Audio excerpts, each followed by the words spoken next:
ذلك الكتاب لا ريب فيه هدى للمتقين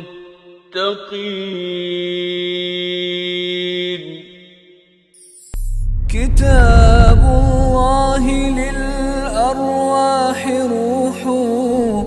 به تحيا النفوس وتستريح كتاب الله وَيَسْأَلُونَكَ عَنِ الْيَتَامَى، سوال کیا گیا یتیموں کے بارے میں۔ یتیم جن لوگوں کی تحویل میں ہوتے تھے، اب جب تقویٰ کی روش پیدا ہوئی، تربیت ہوئی اللہ کے رسول صلی اللہ علیہ وسلم کی، تب یہ فکر ہوا کہ بعض اوقات ہوتا تھا اکٹھی ہانڈی پکی، کچھ یتیم کے پیسوں سے بھی آیا، کچھ اپنے بھی ڈالے۔ اب معاملہ یہ ہوا کہ آیا میں ایک بوٹی زیادہ تو نہیں کھا گیا، وہ لقمہ حرام تو نہیں بن گیا؟ اب اس کے بارے میں سوال ہوا کہ یا رسول اللہ، اس لیے کہ وہ آیات نازل ہو چکی تھیں جن میں کہا گیا تھا کہ یتیم کا مال کھانا ایسے ہے جیسے جہنم کی آگ پیٹ میں بھر۔ اب اس میں جو صادق الایمان لوگ تھے انہیں تو فکر لاحق ہو گئی، اگر کسی کی تحویل میں یتیم کا مال اور یتیم عزیز و اقارب تھے تو سوال کیا گیا، جواب دیا گیا قل اصلاح لہم خیر، کہ بھلائی کا رستہ اختیار کرنا وہی بہتر ہے۔ اصل مقصود کیا ہے کہ یتیم کا مال محفوظ رہے، اس کی اصلاح ہو، صحیح تربیت ہو۔ وَإِن تُخَالِطُوهُمْ، اور اگر کو مکس اپ ہو جاتا ہے کھانے پینے کا معاملہ، فَإِخْوَانُكُمْ، تو تمہارے اپنے بھائی ہیں نا، اس میں کوئی حرج نہیں ہے۔ حق اصل کیا شے ہے؟ وَاللَّهُ يَعْلَمُ الْمُفْسِدَ مِنَ الْمُصْلِحِ، کون ہے جو فسادی ہے، کون ہے جو واقعتاً ان کی اصلاح چاہتا ہے۔ اگر اصلاح مد نظر ہے، صحیح طریقے سے چل رہے ہو، ان کے مال کی حفاظت بھی ہے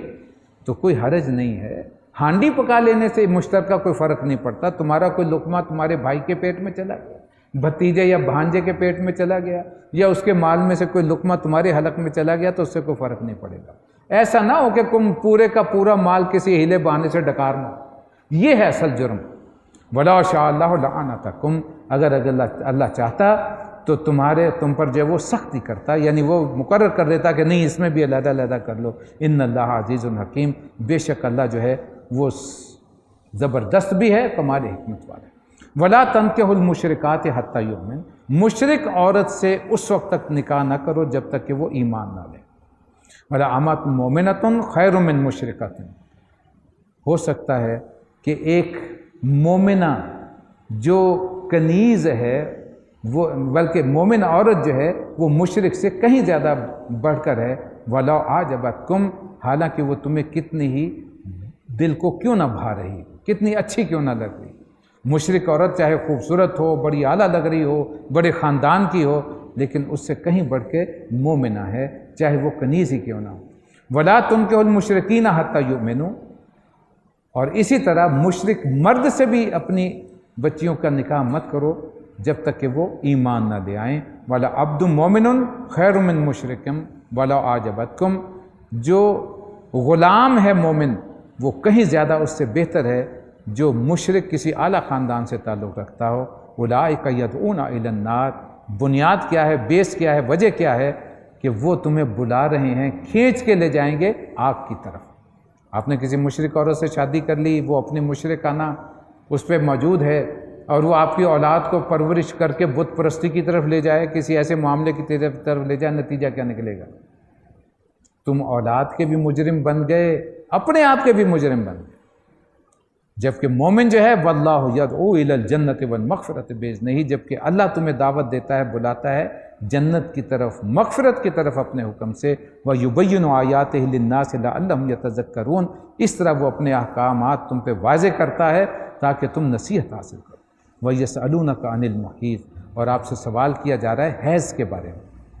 قُلْ هُوَ عَذَا،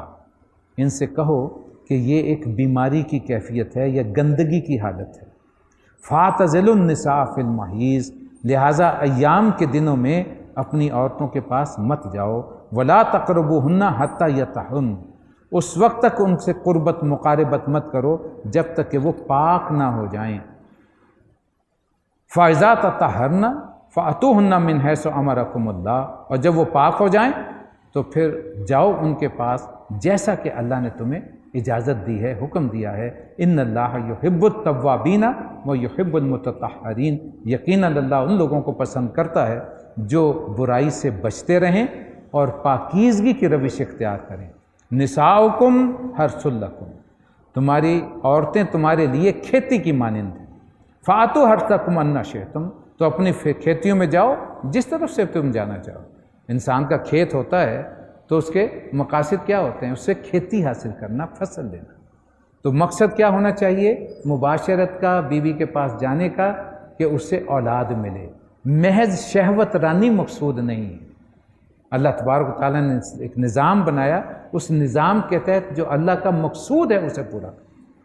اور کس طریقے سے جانا ہے، کیسے جانا ہے، وہ جس طرح بھی تم جانا چاہو، مقصود اسے مد نظر رکھو۔ جیسے اپنی کھیتی ہے، جس طرح میں جہاں چاہو جس طرح چاہو جا سکتے ہو۔ وَقَدِّمُوا لِأَنفُسِكُمْ، اور فکر کرو اپنے مستقبل کی، آگے کی فکر کرو۔ آگے کی فکر سے مراد آخرت کی بھی ہے، یعنی ان حدود کے مطابق اپنی زندگی اختیار کرو، اور مستقبل کی فکر کے اعتبار سے اپنی نسل کو چلانے کے لیے اپنی اولاد کو بڑھاؤ۔ واتقوا اللہ، اللہ سے ڈرتے رہو۔ وَاعْلَمُوا أَنَّكُمْ مُلَاقُوهُ، اور اچھی طرح جان لو ایک دن اللہ سے ملاقات ہونی ہے۔ وَبَشِّرِ الْمُؤْمِنِينَ، اور خوشخبری دے دیجیے محمد اہل ایمان علیہ الصلاۃ والسلام، یعنی جو ایمان کی روش اختیار کریں گے، اللہ کے احکامات مان کے چلیں گے، ان کی خوشخبری ہے، دنیا بھی بہتر آخرت۔ وَلَا تَجْعَلُوا اللَّهَ عُرْضَةً لِأَيْمَانِكُمْ، اور اپنے قسموں کو جو ہے وہ اللہ کے نام کو ایسی قسمیں کھانے کے لیے استعمال نہ کرو جن سے کوئی نیکی کا کام مقصود نہ ہو۔ ان تبروا وتتقوا وتصلحوا بین الناس، جس سے کوئی معاملہ جو ہے خیر کا، بھلائی کا، تقوی کا، یا لوگوں کے درمیان صلح کرانے کا نہ ہو، اس کے علاوہ قسمیں نہ کھایا کرو۔ واللہ سمیع علیم، بے شک اللہ سب کچھ سننے والا اور جاننے والا۔ لا یؤاخذکم اللہ باللغو فی ایمانکم، ایسی قسمیں جو تم لا یعنی کھا لیتے ہو ان پر اللہ کا مواخذہ یقیناً نہیں ہوگا، اللہ تمہیں نہیں پکڑے گا، لیکن ولاکن یؤاخذکم بما کسبت قلوبکم، جو تم نے واقعی ہوش و گوش کے ساتھ اور نیت کے ساتھ اور کسی حقیقی معاملے پر قسم یا وعدہ کیا ہوگا، اس کا مواخذہ ہوگا۔ واللہ غفور حلیم، اللہ مغفرت کرنے والا بھی ہے اور بردبار بھی۔ بعض لوگوں کا تقیہ کلام ہی ہو جاتا ہے، خدا کی قسم یہ ہو گیا، اللہ کی قسم یہ ہوگا، ہر موقع پر وہ قسم زبان سے نکلے، حالانکہ مقصود نہیں ہوتا قسم۔ لیکن ایک ہوتا ہے کہ کوئی قسم اور حلفاً کوئی بات یقینی طور پر کوئی گواہی دی، کسی بات پر کوئی معاہدہ کیا اللہ کو حاضر ناظر جان کر، وہاں اللہ گواہ بن گیا۔ اب اللہ کی بارگاہ میں جواب دہ ہو اگر تم عمل نہیں کرو گے، کوئی دیکھے نہ دیکھے اللہ تو گواہ ہے نا، اللہ تو دیکھ رہا ہے۔ ہاں لا یعنی قسمیں ایسی جو چرب زبانی کی وجہ سے یا اس طریقے سے انسان کھا لیتا ہے، اس پہ کوئی مواخذہ نہیں۔ اور اگر ایسی کوئی قسم ہو جو انسان غلطی سے کھا بیٹھے اور اس میں سے نکلنا پڑ جائے، تو اس کے لیے پھر سورہ مائدہ میں اللہ تبارک و تعالیٰ نے حل دے دیا کہ اس قسم کا کفارہ دو۔ جیسے نبی اکرم صلی اللہ علیہ وسلم نے ایک موقع پر شہد کھانے پر قسم کھا لی، اللہ کی طرف سے فوراً ہدایت آ گئی کہ اس قسم کو توڑ دیجئے اور کفارہ ادا کر دیجیے۔ 10 یتیموں کو کھانا کھلانا، غریبوں کو کھانا کھلانا، جیسا کہ ایوریج خود کھایا جاتا ہے، یا 10 لوگوں کو کپڑے دینا، انہیں اتنا لباس پہنانا جیسا کہ خود ایوریج انسان پہنتا ہے، یا ایک غلام یا کنیز کو آزاد کروانا، یا پھر 3 دن کے روزے رکھنا، یہ اس کا کفارہ ہے قسم توڑنے کا، اگر قسم کھا کے توڑنے کا۔ للذین یؤلون من نسائہم، وہ لوگ جو عورتوں سے تعلق نہ رکھنے کی قسم کھا بیٹھیں، اسے شریعت میں کہتے ہیں ایلا کرنا۔ بعض دفعہ آتا ہے نا، اپنی بیوی سے کہتا ہے کہ مجھے اللہ کی قسم اگر میں تمہارے پاس آیا، اب تم سے علیحدہ رہوں، طلاق نہیں دی گئی، علیحدگی اختیار کر لی، یہ ہے ایلا۔ پہلے ہی ہوتا تھا لوگ اس طرح کرتے تھے اور کئی سال گزر جاتے تھے، تو اللہ تبارک و تعالیٰ نے اس پہ پابندی کر دی، اور وہ پابندی 4 مہینے کی لگا دی۔ اگر 4 مہینے تک واپس رجوع نہیں کریں گے تو ایک طلاق رجعی واقع ہو جائے گی۔ طلاق رجعی ہوتی ہے کہ جس کے بعد انسان لوٹ سکتا ہے واپس، اگر وہ مدت جو اتنے 3 مہینے کی مدت ہوتی ہے اس کے اندر وہ واپس اپنی بیوی کے ساتھ تعلق قائم کر لے تو وہ طلاق ختم ہو جائے گی، لیکن ایک طلاق کا حق ختم ہو جائے۔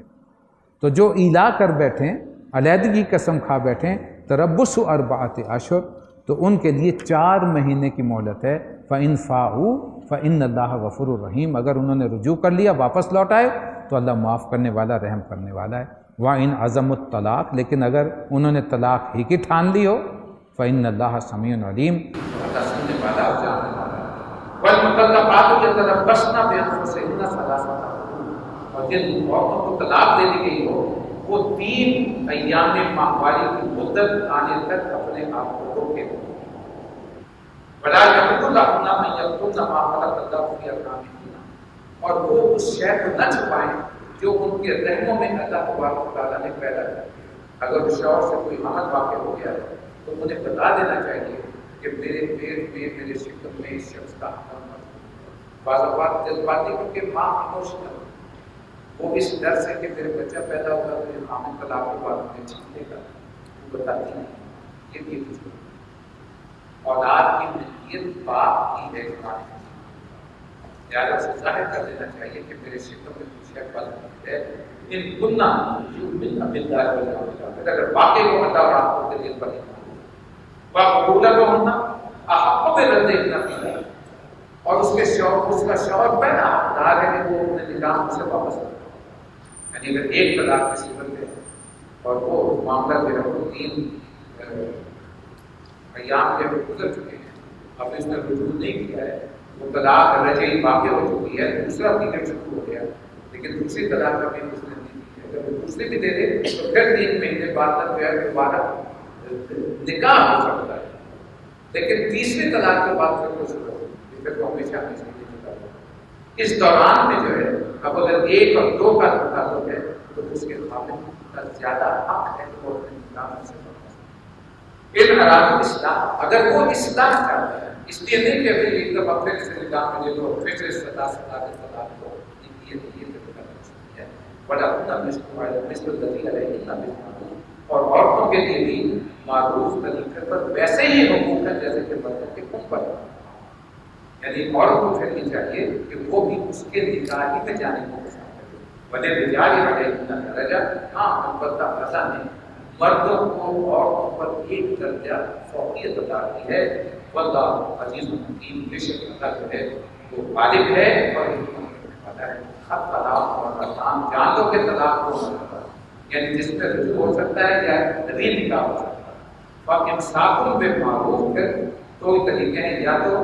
معروف طریقے سے انہیں اپنے نکاح میں روک لو، اور تسبیح بِلِسان، یا پھر بڑے طریقے سے روک لو۔ وَلَا تَحِلُّ لَكُمْ أَن تَأْخُذُوا مِمَّا آتَيْتُمُوهُنَّ شَيْئًا إِلَّا أَن يَخَافَا أَن،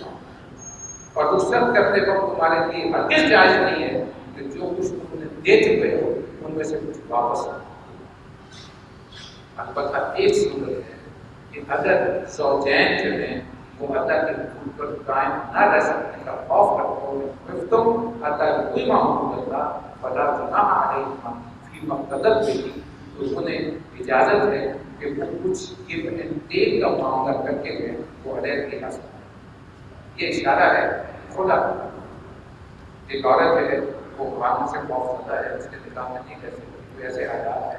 ناپسندید بھی، تو وہ اپنا حق کے مہر چھوڑ کے وہ اسے طلاق حاصل کر سکتی، علیحدگی حاصل کر سکتی۔ دل کا حقوق یہ اللہ کی مقید کرتا حکم ہے، فلا تعتدوها، ان سے تجاوز مت کرو۔ ومن تعدى حدود اللہ فاولئک هم الظالمون، جو کوئی شخص اللہ کی حدود سے تجاوز کرے گا اس کا شمار ظالم ہوگا۔ وَإِن طَلَّقَهَا، اور پھر اگر کوئی واقعی تمہیں طلاق دے دی، یعنی تیسری طلاق دے دی، فَلَا تَحِلُّ لَهُ مِن بَعْدُ حَتَّىٰ تَنكِحَ زَوْجًا، تو پھر تمہارے لیے طلاق نہیں ہو الا یہ کہ وہ کسی دوسرے شخص سے نکاح ہو اور وہ اسے طلاق دے۔ فَإِن طَلَّقَ، وہ اسے طلاق دے دے، فَلَا جُنَاحَ عَلَيْهِمَا، پھر تمہارے لیے کوئی حرج نہیں ہے۔ أَن يَتَرَاجَعَا عِندَ اللَّهِ أَن يُقِيمَا حُدُودَ اللَّهِ، وہ بھی پھر اس طریقے سے کہ تمہیں یقین ہو کہ اب تم اللہ کے حدود کو قائم کرو گے، یعنی سکون اور اطمینان سے گھر کر سکتے ہیں۔ اسے رکھیے کہ جان پوچھ کے یہ ہمارے یہاں جو طریقہ چل پڑا ہے حلالہ کرنا، وہ سب نبی کریم صلی اللہ علیہ وسلم سے زنا سے کرنا۔ اگر تیسری طلاق دے دی تو وہ بیوی آپ سے ہمیشہ کے لیے جدا ہوگی، ختم ہو گیا ہمیشہ ہمیشہ۔ اب صرف ایک صورت یہ ہے کہ اس نے اپنی مرضی سے کہیں نکاح کر دیا اور وہ نکاح چل رہا ہے، وہ خامد اپنی طبعی موت پر گیا یا کسی طرح وہ علیحدہ کیا، پھر اس نے اسے طلاق دے دی، اب آپ اس سے نکاح کر سکتے ہیں، لیکن یہ نہیں ہے کہ پلان کر کے کسی سے اس کا نکاح کروا دیں پھر اسے طلاق دلوا کے اور دوبارہ نکاح کریں، یہ بدترین گناہ، یہ ایسے ہی جیسے کہ زنا کروائی، اس میں جو ہے دوہرا ضرور ایک زنا ہونے کا، ایک زنا کروانے کا، یہ اللہ والی جو کیفیت کے اوپر اختیار کر لیے وہ بدترین گناہ میں سے ہوگا۔ سختی اس لیے رکھی گئی طلاق دیتے ہوئے انسان 100 بار اس پر نظر ثانی کرے کہ اگر جدائی ہو گئی تو پھر دینے کا کوئی طریقہ ہے نہیں، پھر خاندان کا کیا ہوگا، بچے ہیں تو ان کا مستقبل کیا، اور دل کا حدود خدا ہے یبین حاجت کو یادوں، یہ اللہ کی بیان کردہ حدود اور اسے واضح کرنا ہے تاکہ تمہیں علم ہو جائے۔ وَإِذَا طَلَّقْتُمُ النِّسَاءَ، اور اگر تم عورتوں کو طلاق دے دو تو بلغن اجلہن، اور وہ اپنی عدت کو پورا کر لیں، پوری عدت پوری ہو جائے، فَامْسِكُوهُنَّ بِالْمَعْرُوفِ، اور سرحدوهن بِالْمَعْرُوف، تو پھر عدت ہونے کے بعد یا تم بھلے طریقے سے رخصت کر دو یا بھلے طریقے سے روک دو یا بھلے طریقے سے رخصت دو، یعنی طلاق کو 2 طلاق کی شکل بلا تم سے کونا زرادہ تعبدو، اور محض ستانے کے لیے انہیں رخصت رکھو، اور میں اپنا آگے کا جو ایسا کرے گا فقط زیادہ مقصد تو وہ اپنے اوپر بعض اوقات یہ بھی ہوتا ہے کہ لوگ طلاق دے دیتے ہیں اور پھر اس بیوی کو یہ چاہتے ہیں کہ کہیں اور نکاح ہو،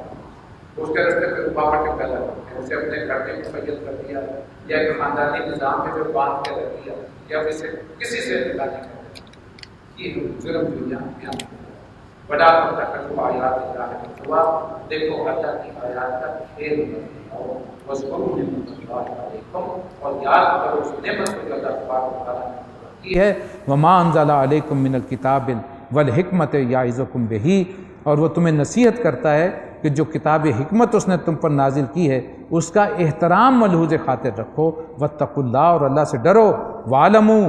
ان اللہ بکل شیء علیم، اور جان لو کہ اللہ کو ہر بات کی خبر ہے۔ وَإِذَا طَلَّقْتُمُ النِّسَاءَ فَبَلَغْنَ أَجَلَهُنَّ فَلَا تَعْضُلُوهُنَّ أَن يَنكِحْنَ أَزْوَاجَهُنَّ إِذَا تَرَاضَوْا بَيْنَهُمْ، جب تم عورتوں کو اپنی طلاق دے چکو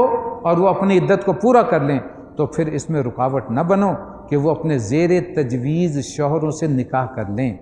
جبکہ وہ معروف طریقے سے باہم نکاح کرنے پر راضی ہوں، بالمعروف، ذالک یوعظ بہ، اللہ تمہیں نصیحت کرتا ہے اس بات کی، من کان منکم یؤمن باللہ والیوم الاخر، کہ ایسی حرکت مت کرنا اگر تم اللہ اور آخرت کے دن پر ایمان رکھنے والے ہو، ذالکم ازکا لکم واطہر، یہی طریقہ تمہارے لیے شائستہ بھی ہے اور یہی طریقہ بہتر ہے کہ اس سے باز رہو، واللہ یعلم وانتم لا تعلمون، اللہ جانتا ہے تم نہیں جانتے۔ والوالدات، اور جو باپ یہ چاہتے ہیں یرضعن اولادہن حولین کاملین، کہ وہ ان کی اولاد پوری مدت رضاعت تک اپنی ماں کا دودھ پیے، یعنی کوئی ایسی عورت ہے طلاق دے دی گئی، بچہ شیر خوار ہے، ابھی دودھ پی رہا ہے، اور وہ چاہتے ہیں کہ وہ سابقہ بیوی ہی ان سے جو ہے وہ چاہتے ہیں کہ اس اولاد کو دودھ پلوا دیا جائے، تو وہ پلوا سکتے ہیں۔ اس صورت میں کرنا کیا ہوگا، وَعَلَى الْمَوْلُودِ لَهُ رِزْقُهُنَّ وَكِسْوَتُهُنَّ بِالْمَعْرُوفِ، تو انہیں اس بچے کو، اس کی ماں کو معروف طریقے سے اس کے کھانے پینے کا اور اس کو پہننے کا، رہنے کا جو ہے وہ ٹھکانہ دینا ہوگا۔ لا تکلف نفس الا وسعها، ہاں البتہ کسی پر اس کی وسعت سے زیادہ بار نہیں ڈالا جائے گا، اسے مطالبہ یہ نہیں کیا جائے گا کہ اب تم اتنا کچھ دو تو پھر دودھ پلائیں گے، جتنی اس کی استطاعت ہے اس کے مطابق اس سے مطالبہ کیا جائے۔ لا تضار والدۃ بولدہا، نہ تو ماں کو اس وجہ سے تکلیف میں ڈالا جائے کہ بچہ اس کا ہے، ولا مولود لہ بولدہ، اور نہ ہی باپ کو تکلیف میں ڈالا جائے اس وجہ سے کہ وہ اس کا بیٹا ہے یا بچہ ہے۔ اب یہ ایک ایموشنل بلیک میلنگ بعض دفعہ ہوتی ہے، وہ دیکھتے ہیں نا کہ ماں زیادہ اٹیچمنٹ رکھتی ہے تو مرد اسے بلیک میل کرنا شروع کر دیتا ہے، کچھ نہیں دوں گا، دودھ بھی پلواؤں گا۔ اب وہ ماں ہے، ماں تو بیچاری اپنی مامتا سے بھی مجبور ہوتی ہے، اور بعض اوقات مائیں یہ دیکھتی ہیں کہ باپ کی کمزوری ہے اولاد تو وہ اس طرف بلیک میلنگ شروع ہو جاتی ہے۔ دونوں کو بیلنس کیا ہے کہ دونوں کو نہ ستایا جائے اس بنا پر کہ بچہ ان کا ہے۔ والوارث مثل ذالک، اب بفرض محال یہ ہوتا ہے کہ بعض دفعہ بیوگی کی صورت ہوتی ہے، خامند مر گیا اب اس کے وارث جو ہیں وہ اس کے خاندان کے لوگ ہیں جب تک کہ وہ دودھ پلا رہی ہے بچے کو، تو وہ بھی اسی طرح اس کے حق کو ملحوظ خاطر رکھیں۔ فَإِنْ أَرَادَ فِصَالًا عَنْ تُرَادٍ مِّنْهُمَا وَتَشَاوُرٍ فَلَا جُنَاحَ عَلَيْهِ، دودھ پلانے والے، لیکن اگر فریقین جو ہیں باہمی رضامندی سے مشورے سے دودھ چھڑانا چاہیں تو ایسا کرنے میں بھی کوئی مذائقہ نہیں ہے۔ وَإِنْ أَرَدْتُمْ أَن تَسْتَرْضِعُوا أَوْلَادَكُمْ فَلَا جُنَاحَ عَلَيْكُمْ، اور اگر تم کسی دوسرے سے غیر عورت سے دودھ پلوانا چاہو اس میں بھی کوئی حرج نہیں ہے۔ اذا سلمتم ما آتیتم بالمعروف، جبکہ تم اسے جو بھی معاوضہ اس سے طے کرو اسے معروف طریقے پر ادا کر دو۔ واتقوا اللہ واعلموا ان اللہ بما تعملون بصیر، اللہ سے ڈرو، جان لو کہ جو کچھ بھی تم کرتے ہو اللہ کی نگاہ میں ہے۔ اس لیے یہ بھی ہوتا تھا عربوں میں تو خاص طور پر تھا کہ اگر کوئی ایسا معاملہ ہوا ہے تو وہ تو ویسے بھی اپنے بچوں کو بعض اوقات جو ہے وہ اچھے ماحول میں پرورش کے لیے دودھ پلانے کے لیے مکہ سے باہر بھیج دیا کرتے تھے۔ تو اس میں بھی کوئی حرج نہیں کہ اگر وہ چاہتے ہیں کہ نہیں ماں سے دودھ نہیں پلوانا، اسے علیحدہ ہی کر دینا ہے، تو پھر وہ کسی اور سے بھی پلوانا چاہیں تو اس کا حق ہے، لیکن اسے جو بھی اس کے معاوضہ طے ہو، جو بھی سلسلہ طے ہو اس کے مطابق وہ کریں۔ وَالَّذِينَ يَتَوَفَّوْنَ مِنْكُمْ وَيَذَرُونَ أَزْوَاجًا، اور جو لوگ تم میں سے مر جائیں اور پیچھے بیویاں چھوڑ جائیں، تو وہ بیویوں کو کیا کرنا چاہیے؟ یتربصن بانفسہن 4 اشہر، تو انہیں چاہیے کہ وہ 4 مہینے اور 10 دن تک، واشرہ 4 مہینے اور 10 دن تک اپنے آپ کو روکے رکھیں۔ ان کی مدت عدت جو ہوگی 4 مہینے 10 دن ہوگی۔ فَإِذَا بَلَغْنَ أَجَلَهُنَّ، اور جب وہ مدت پوری ہو جائے، فَلَا جُنَاحَ عَلَيْكُمْ فِي مَا فَعَلْنَ فِي أَنفُسِهُنَّ بِالْمَعْرُوفِ، تو انہیں اختیار ہے کہ وہ اپنی ذات کے بارے میں معروف طریقے سے جو بھی فیصلہ کرنا چاہیں، یعنی وہ نکاح کرنا چاہیں نکاح کر سکتی ہیں، بغیر نکاح کے رہنا چاہیں بغیر نکاح کے رہ، یا جو بھی فیصلہ اپنے بارے میں۔ وَاللَّهُ بِمَا تَعْمَلُونَ خَبِيرٌ، جو بھی تم عمل کرتے ہو اللہ اس سے خوب واقف ہے۔ وَلَا جُنَاحَ عَلَيْكُمْ فِي مَا أَرَّسْتُمْ بِهِ مِنْ خِطْبَةِ النِّسَاءِ، اور جان لو کہ زمانہ عدت میں اگر تم ارادہ رکھتے ہو ان بیوہ عورتوں کے ساتھ منسلک ہونے کا، اور اقننتم فی انفسکم، یا تو اشارے کنائے سے جو ہے وہ انہیں ظاہر کرو، یعنی اشارتاً پیغام پہنچایا جا سکتا ہے کہ فلاں شخص خواہش رکھتا ہے کہ جب مدت عدت پوری ہو جائے تو وہ نکاح کرنا چاہتا ہے۔ علم اللہ انکم ستذکرونہن، اللہ جانتا ہے کہ تم اس کا تذکرہ تو کرو گے۔ معاشرے میں کوئی بیوہ ہو جائے تو پھر دوسروں کی امید بن جاتی ہے کہ بھئی یہ بیوہ ہو گئی ہے، اسے کوئی نکاح میں لے سکتا ہے۔ وَلَٰكِن لَا تُعَاهِدُوهُنَّ سِرًّا إِلَّا أَن تَقُولُوا قَوْلًا مَّعْرُوفًا، لیکن چپ کے آشنائیاں مت کرو، خفیہ عہد و پیمان نہیں ہونے چاہیے، جو بھی ہو جو بات کرنی ہے معروف طریقے سے۔ وَلَا تَعْزِمُوا عُقْدَةَ النِّكَاحِ، اور نکاح کا بندھن ہرگز مت ماننا، حتیٰ یبلغ الکتاب اجلا، جب تک کہ اللہ کا حکم اپنے مدت تک نہ پہنچ جائے، یعنی مدت عدت پوری نہ ہو جائے۔ وَعَلَمُوا أَنَّ اللَّهَ يَعْلَمُ مَا فِي أَنفُسِكُمْ فَاحْذَرُوهُ، جان لو جو کچھ بھی تمہارے دلوں میں ہے اللہ اس کا حال جانتا ہے، اس لیے بچ کے رہو۔ وَعَلَمُوا أَنَّ اللَّهَ غَفُورٌ حَلِيمٌ، اور یہ بھی جان لو کہ اللہ مغفرت کرنے والا اور کمال حلم والا ہے۔ لا جناح علیکم ان طلقتم النساء ما لم تمسوهن اور تفریضوا لهن فریضہ، اور اس پر بھی تمہارے لیے کوئی گناہ نہیں ہے کہ تم اپنی عورتوں کو طلاق دے دو ہاتھ لگانے سے قبل، یعنی ابھی کوئی منگنی ہوئی ہے یا نکاح ہوا ہے، رخصتی نہیں ہوئی ہے، اور کوئی ایسا درمیان میں اختلاف پیدا ہوا کہ اب طلاق کی نوبت پہنچ گئی، اب تعلق زن و شو تو قائم نہیں ہوا، ابھی بات چیت تک ہی معاملہ تھا، تو اس میں بھی کوئی حرج نہیں ہے کہ اگر کوئی طلاق کا معاملہ پہنچ جائے، لیکن وہ متعوہن، اس صورت میں بھی انہیں کچھ دے کے رخصت کرو۔ علی الموسع قدرہ، جس کو اللہ تبارک و تعالیٰ نے وسعت دی ہے، خوشحال دی ہے، وہ اپنی اس کو خوشحالی کے مطابق دے دے۔ وعلی المقتر قدرہ، اور اگر کوئی تنگ دست ہے، غریب آدمی ہے، تو وہ اپنی استطاعت کے مطابق دے دے۔ متاعا بالمعروف، لیکن یہ معروف طریقے سے دیا جائے۔ حقاً علی المحسنین، یہ جو محسن لوگ ہیں، جو نیک لوگ ہیں، ان پہ یہ حق ہے۔ وَإِن طَلَّقْتُمُوهُنَّ مِن قَبْلِ أَن تَمَسُّوهُنَّ، اور اگر تم انہیں طلاق دو اس سے پہلے کہ ان سے تعلق قائم ہو جائے بغیر چھوئے، فَقَدْ فَرَضْتُمْ لَهُنَّ فَرِيضَةً، اور اگر وہ جو ہے وہ حق مہر مقرر ہو چکا ہو تو پھر فَنِصْفُ مَا فَرَضْتُمْ، تو جو کچھ مقرر کیا ہے اس کا نصف انہیں ادا کرو۔ إِلَّا أَن يَعْفُونَ،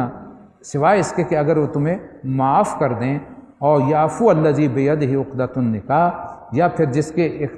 ہاتھ میں اختیار ہے نکاح کے توڑنے کا، وہ نرمی سے کام لے، یعنی کہ جو طلاق دینے والا ہے، دے رہا ہے، وہ کہے جی میں نے حق مہر دے دیا تھا، چلو میں نے سارا ہی بخش دیا، وہ بھی اس کے لیے بہتر ہے، ورنہ نصف حق مہر دینا اگر ابھی نہیں دیا تو اس پہ جو ہے وہ دینا واجب ہے۔ وَأَن تَعْفُوا أَقْرَبُ لِلتَّقْوَىٰ، لیکن اگر نرمی سے کام لو، معافی کر دو تو یہ تقوی سے زیادہ مناسبت رکھتا ہے۔ وَلَا تَنْسَوُا الْفَضْلَ بَيْنَكُمْ، یاد رکھو کہ آپس کے معاملات میں فیاضی کو مت بھولو، دل بڑا رکھو۔ ان اللہ بما تعملون بصیر، یقیناً اللہ تمہارے اعمال کو دیکھ رہا ہے۔ حافظوا علی الصلاۃ، اور نمازوں کی حفاظت کیا کرو، والصلاۃ الوسطیٰ، خصوصی طور پر درمیانی نماز، وقوموا للہ قانتین، اور ایسے اللہ کی بار میں کھڑا ہوا کرو جیسے کہ کوئی غلام کھڑا ہوتا ہے، عاجزی اور انکساری کے ساتھ۔ بعض دفعہ نماز میں بھی انسان یوں کھڑا ہو جاتا ہے، نہیں، عاجزی جھک کے کھڑا ہونا چاہیے۔ اور یہ صلاۃ وسطیٰ کون سی ہے؟ بہت سے مفسرین نے زیادہ تر جو ہے وہ صلاۃ العصر کو کہا ہے، اور کچھ مفسرین کا خیال ہے کہ صلاۃ الفجر ہے، جو کہ درمیانی نماز ہے، 2 نمازیں رات کی، مغرب اور عشاء، اور 2 نمازیں دن کی، ظہر اور عصر، تو درمیان میں جو آ گئی فجر آ گئی۔ اور جن نماز وسطیٰ جو ہے عصر کو، اس لیے کہ دوپہر کے آرام کے بعد عصر کی نماز بعض اوقات جو ہے وہ بھاری ہو جاتی ہے، تو اس لیے دونوں نمازوں کے متعلق خیال ہے۔ فَإِنْ خِفْتُمْ فَرِجَالًا أَوْ رُكْبَانًا، اگر بدامنی کی حالت ہو تو پھر چاہے پیدل ہو یا سوار ہو یا جیسے بھی ممکن ہو، نماز ضرور ادا کرو۔ سواری پہ پڑھ لو، نبی اکرم صلی اللہ علیہ وسلم نے سواری پہ بھی نماز ادا کی۔ فَإِذَا أَمِنْتُمْ، جب امن کی حالت ہو جائے، فَاذْكُرُوا اللَّهَ كَمَا عَلَّمَكُم مَّا لَمْ تَكُونُوا تَعْلَمُونَ، اور جب امن میسر آ جائے تو اللہ کو اس طریقے سے یاد کرو جو اس نے تمہیں سکھایا ہے، جس سے پہلے تم ناواقف تھے۔ وَالَّذِينَ يُتَوَفَّوْنَ مِنكُمْ وَيَذَرُونَ أَزْوَاجًا، جو تم میں سے لوگ وفات پا جائیں اور پیچھے بیویاں چھوڑ جائیں، ان کو چاہیے وصیۃ لأزواجہم کہ وہ اپنی بیویوں کے بارے میں وصیت کر کے جایا کریں۔ انسان جب بیماری کی شدید حالت میں ہوتا ہے تو یہ امکان ہوتا ہے کہ وہ اپنی اولاد کو کچھ وصیت کر دے کہ یہ میری بیوی ہے، خاص طور پر جہاں تعدد ازواج ہوتا ہے، ایک سے زائد ہوتی ہیں۔ جو حقیقی ماں اولاد کی ہوتی ہے تو انہیں تو احساس ہوتا ہے اس کا، جو سوتیلی مائیں ہوتی ہیں وہ پھر اجنبی ہو جاتی ہیں، لہذا ایسا کوئی معاملہ ہے تو ان کے لیے وصیت کر کے جایا کرو۔ متاعًا الی الحول غیر اخراج، کہ وہ ان کے معاملے میں جو ہیں وہ انہیں نان نفقہ بھی دیں اور ان کو گھر سے مت نکالیں۔ فَإِنْ خَرَجْنَا فَلَا جُنَاحَ عَلَيْكُمْ، اگر وہ خود مرضی سے جانا چاہیں تو ان پہ کوئی حرج نہیں ہے۔ فِي مَا فَعَلْنَا فِي أَنفُسِهِنَّ مِن مَّعْرُوف، کہ اگر وہ اپنے بارے میں کوئی معروف طریقے سے فیصلہ کرنا چاہیں تو گویا ان کے راستے میں پھر رکاوٹ مت بنو۔ وَاللَّهُ عَزِيزٌ حَكِيمٌ، بے شک اللہ زبردست ہے، کمال حکمت والے۔ وَلِلْمُطَلَّقَاتِ مَتَاعٌ بِالْمَعْرُوفِ حَقًّا عَلَى الْمُتَّقِينَ، اور جن عورتوں کو اسی طریقے سے جن عورت کو طلاق دے دی گئی ہو، انہیں بھی مناسب طور پر کچھ نہ کچھ دے کے رخصت کیا جائے، یہ حق ہے متقی لوگوں پر۔ کذالک یبین اللہ لکم آیاتہ، اس طرح اللہ اپنے احکامات تمہیں صاف صاف بتاتا ہے، لعلکم تعقلون، تاکہ تم عقل اور ہوش و گوش سے کام۔ اب یہ آگے 2 رکوع آ رہے ہیں جس میں بنی اسرائیل کا جو غزوہ بدر کا متبادل تھا، ان کی تاریخ میں یوں سمجھیے جو حیثیت مسلمانوں کی تاریخ میں غزوہ بدر کو حاصل ہے، یہ حیثیت یہود کے ہاں طالوت اور جالوت کی جنگ کو حاصل، جس کے بعد جو پہلی یوں سمجھیے کہ خلافت راشدہ ہے حضرت موسیٰ علیہ السلام کی، اس کا آغاز شروع ہوا، یعنی حضرت طالوت کا دور، حضرت داؤد علیہ السلام کا دور، حضرت سلیمان علیہ السلام کا دور۔ اس کی ہے جو تفصیل اب آ رہی ہے، اور اس پس منظر میں آ رہی ہے کہ مسلمانوں تمہیں بھی ایک ایسا ہی معرکہ درپیش ہونے والا ہے جیسا کہ ان کو پیش آیا تھا۔ اللہ تبارک و تعالی ہمیں سمجھنے اور عمل کرنے کی توفیق عطا فرمائے۔ اقول قولی ھذا واستغفر اللہ لی ولکم ولسائر المسلمین والمسلمات۔ ذلك الكتاب لا ريب فيه هدى للمتقين